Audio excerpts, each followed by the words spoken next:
Siyempre, kung naghingi ng pasensya si Kuya Bal, ako din, naghingi ako ng pasensya sa family ni Vian kung may ganitong nangyari. Sorry din, ano? At di namin ginusto ang mangyari ito. Ano? At ako wala naman akong personal na galit sa kanila. Wala akong personal na galit sa kanila. Patawad kung nagkagulo ang Kalingap. Nagkagulo tayo, no? Sa akin lang talaga, sabi ko, ulit kong sinasabi na hindi nyo ako kalaban. Yo guys! Magandang araw, magandang gabi mga Kalingap. Narinig naman natin itong si Kalingap Rab. Grabe, siya mismo ang umingi ng dispensa sa nag-public apology. Itong si Kalingap Rab sa pamilya Batalero. Grabe! First time kong marinig to guys, na siya pa mismo nag-public apology. Si Kuya Bal na nga ang pinatulpo, si Kalingap na nga Rab ang pinahiya ng pamilya Batalero, pero siya pa ang umingi ng dispensa kay Biancy at sa nanay niya at sa pamilya Batalero. Ganon kabait ang Matubang family. Di ba? Nakikita nyo ba? Ha? Narinig nyo ba ang sinabi ni Kalingap Rab, no? Hindi niya akalain na magkakaroon ng gulo sa Kalingap. Kaya umingi siya ng dispensa sa pamilya ni Biancy, ang pamilya Batalero. Imbis na ang pamilya Batalero at nanay ni Biancy at si Biancy ang humingi ng dispensa at tawad kay Kalingap Rab, parang baliktad ang nangyari. Kung sino yung pinatulpo, kung sino yung naagrabyado, siya pa ang naghingi ng dispensa sa pamilyang to. Ano? Grabe! Na ako, bigla ako naawa kay Kalingap Rab guys. No? Naawa talaga ako sa kanya. Baliktad ang nangyari guys. Parang siya pa ang nagpakumbaba talaga sa nangyari sa pamilya nila.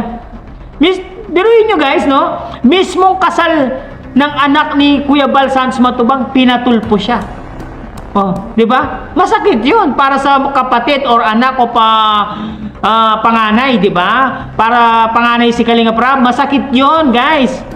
Hindi ko matatanggap 'yan kung ako si Kalingap Rab, hindi ko talaga matatanggap 'yun.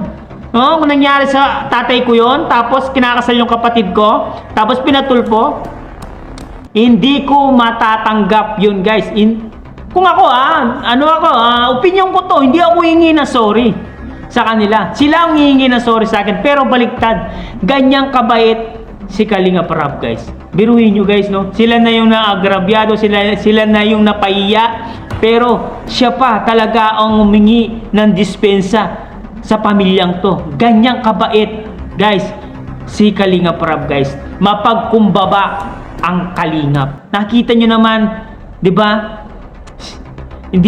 Kung ako lang siguro, ako yung kung sa akin mangyari yun guys, never. Hindi ako humingi ng dispensa. Napahiya yung pamilya ko, pero tingnan niyo naman ginawa ni Kalingap Rab, di ba? Ang lupit. Saludo ako sa iyo, Kalingap Rab. Number 1 ka sa akin. Ito yung nakita kong charity vlogger na mapagkumbaba. Guys, hindi na siya nagpatumpik-tumpik pa, nag-public apology na po itong si Kalingap Rab, guys.